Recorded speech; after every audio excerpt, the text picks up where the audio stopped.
오늘 뉴욕 매추구장에서 한국과 중국 커뮤니티가 하나 되는 플러싱 데이가 펼쳐졌습니다. 애플이 공개한 차세대 스마트폰에 대한 시장의 반응이 싸늘합니다. 이번 회계년도 추방 확정 판결을 받은 한인의 수가 11년 만에 최저로 나타났습니다.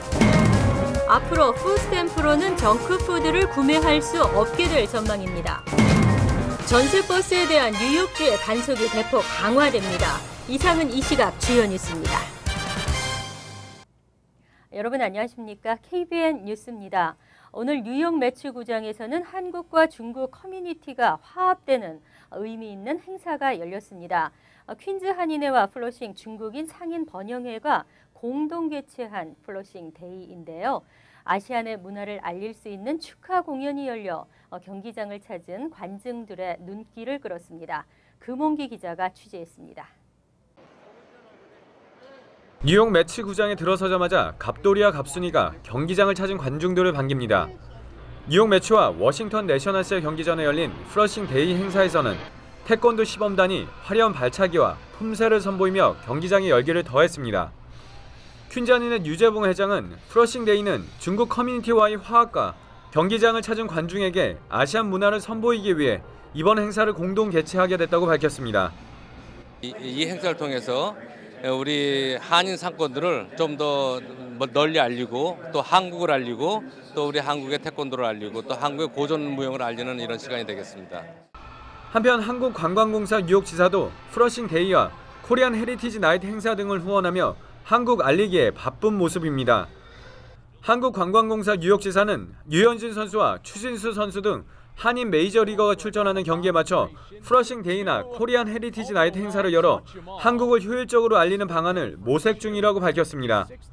내년에는 꼭 추신수 선수나 유현진 선수 일정에 맞춰서 행사를 개최하려고 생각을 하고 있고, 지금 현재 언론 보도를 보면은 추신수 선수가 이제 매치 쪽으로 이적한다는 얘기도 많이 나오고 있는데, 그렇게 되면 상당히 행사가 원활하게 활발하게 진행될 것 같습니다. 뉴욕 매치는 유세준 한국관광공사 뉴욕지사장과 이강원 미동부 충청향후회 회장 등 4명에게 스프릿 어워드를 전달했습니다. KBN 뉴스 금홍기입니다. 애플이 지난 10일 차세대 스마트폰 아이폰 5S와 저가 모델인 5C를 동시에 공개했습니다. 애플은 두 제품을 내세워 스마트폰 시장 1위 자리를 되찾겠다는 전략이지만 신제품 공개 이틀이 지난 현재 시장의 반응은 싸늘하기만 합니다. 애플의 주가도 떨어졌습니다. 주성훈 기자가 보도합니다. 지난 화요일 애플이 공개한 새 아이폰의 실망감을 나타내며 USA Today 컬럼리스트가 한 말입니다. 한때 혁신의 상징이었던 아이폰.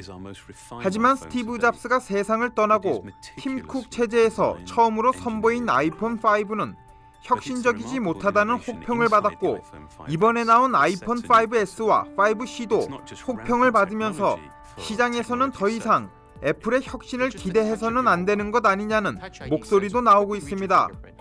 신제품에 대한 실망감은 애플의 주가에도 그대로 반영됐습니다. 애플의 주가는 신제품이 공개된 10일 2% 정도 하락했고, 신제품에 대한 반응이 본격적으로 나온 어제는 5% 이상 급락했습니다. 심지어 아이폰의 가격 방어 신화마저 깨졌습니다. 예약 판매 첫날인 오늘 미국 내 최고 유통회사인 월마트는 플래그십 모델인 아이폰 5S 16GB 모델을 2년 약정 기준으로 정가보다 $10 낮은 $189에, 5C 16GB 모델은 정가보다 $20 낮은 $79에 예약 판매한다고 밝혔습니다. 예전에도 아이폰 발매 후 몇 달이 지나 할인 판매를 하는 경우는 있었으나 신제품 발매 초기에 할인 판매를 한 적은 이번이 처음입니다. 그동안 다른 휴대전화 제조사와는 달리 애플이 직접 모든 유통 채널에서 정가 유지 정책을 펴왔기에 이번 신제품 가격 인하를 보는 전문가들은 애플이 콧대 높은 프리미엄 유통 전략을 벌이는 게 아니냐는 분석도 나오고 있습니다. 한편 세계 최초로 64비트 칩을 사용하고 흔들림 보정과 피부색 보정 등 카메라 기능 개선과 지문인식 장치 내장 등이 특징인 새 아이폰 5S와 5C는 내일부터 본격적인 예약 판매에 들어가며 20일부터 물건을 받을 수 있습니다. KBN 뉴스 주성훈입니다. 추방 선고를 받은 한인들이 감소하고 있습니다. 이번 회계연도 추방 확정 판결을 받은 한인의 수가 11년 이래 최저로 나타났습니다. 미 전역 이민재판에서 추방 선고를 받은 한인 이민자 수가 11년 이래 최저를 기록한 것으로 나타났습니다.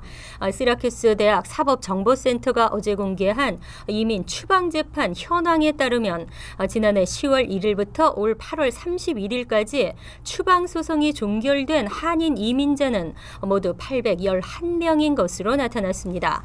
이 가운데 추방 확정 판결을 받은 한인은 282명이었으며 이는 지난 2002년 이후 11년 만에 가장 낮은 수치입니다. 그동안 한인 추방 판결 추이는 2003년 이후 2011년까지 빠른 증가세를 보이다가 지난해 455명으로 급감했습니다. 올 들어서는 주별로 뉴욕 25명, 뉴저지 14명 등이었으며 캘리포니아가 97명으로 가장 많았습니다. 전체의 71.3%를 차지한 단순 이민법 위반이 201명으로 나타나 가장 많았고 형사법 위반 혐의는 75명이었습니다. 한편 미 전국 이민법원에 회부돼 계류 중인 한인 추방 소송 건수는 8월 31일 현재 모두 1,010건으로 집계됐습니다. 앞으로 푸드스탬프로 정크푸드를 구매할 수 없습니다. 푸드스탬프를 사용하는 저소득층 가정, 특히 어린이, 여성, 노약자들이 건강한 식생활을 하도록 유도하겠다는 취지입니다. 지난 10일 공화당의 필로 의원은 헬시프 초이스 액트 법안을 연방 하원에 상정했습니다. 푸드스탬프로는 정크푸드를 사지 못하고 건강식품만 구매할 수 있도록 하는 법안입니다. 그동안 푸드스탬프 수혜자들로 하여금 수십억 달러어치의 정크푸드를 구매하도록 유도하고 있다는 지적이 꾸준히 제기돼 왔습니다. 그는 윅 프로그램의 기준을 통해 많은 가정들이 건강한 식생활을 하는 것을 지켜봤다며 푸드스탬프 수령자들도 같은 혜택을 볼 수 있게 하려는 것이라고 법안 취지를 설명했습니다. 지난 한 해 연구 결과에 따르면 매년 푸드스탬프를 통한 정크푸드 구매액이 20억 달러에 이르며 푸드스탬프의 절반 이상이 소다 등 가당 음료 구매에 사용되고 있습니다. 로 의원은 위스콘신, 사우스캐롤라이나 등 일부 주들에서는 이미 푸드스탬프의 정크푸드 구매를 제한하고 있다며 연방정부도 이에 동참해야 한다고 밝혔습니다. 법안은 하원 농업위원회로 배속됐으며 단독 법안으로 처리될 수도 있고 9월 중 하원이 농장 법안을 처리할 때 함께 묶어 처리될 수도 있는 것으로 알려졌습니다. 카지노 버스, 관광버스, 스쿨버스 등과 같은 전세 버스들에 대한 뉴욕주의 단속이 강화됩니다. 오는 11월부터 본격적인 단속에 들어가게 되는데요. 그동안 이러한 차량들로 인해 교통 상황이 악화되는 것은 물론 승객 안전도 보장할 수 없었습니다. 플러싱 백구경찰서는 어제 기자회견을 열고 일정 유예 기간을 거친 뒤에 오는 11월부터 모든 전세버스에 대해 본격적인 단속에 들어간다고 밝혔습니다.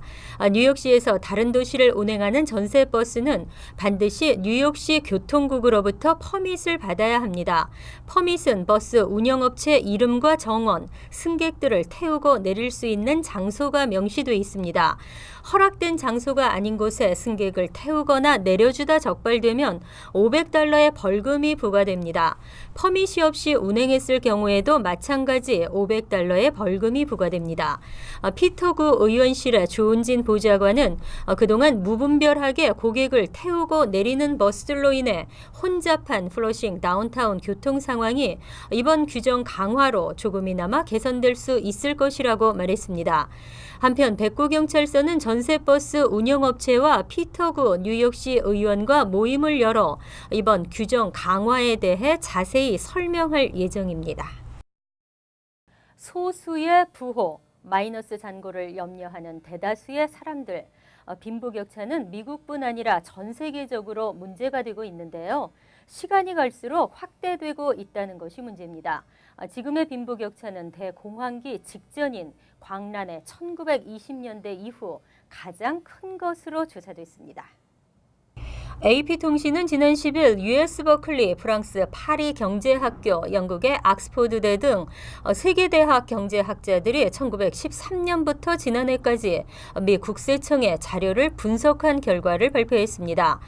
서프라임 사태와 금융 위기를 맞았던 지난 2007에서 2009년 상위 1%의 소득은 36.3% 감소했고 나머지 99%는 11.6% 떨어졌습니다. 하지만 경기 침체가 종료된 2009년 이후 대기업들은 흑자를 기록하면서 상위 1%의 소득은 31.4%나 늘어났고 나머지 99%의 소득은 0.4% 증가하는 데 그쳤습니다. 상위 1%는 금융 위기 이후 줄어든 소득 감소분을 대부분 회복한 것입니다. 하지만 나머지 99%의 소득은 겨우 0.4% 증가에 그쳐 경기 침체 이후 줄어든 소득을 사실상 회복하지 못했습니다. 보고서에 따르면 지난 2012년 상위 1%의 소득은 전체 가계의 19.3%에 달해 1928년도 이후 최고치를 기록했습니다.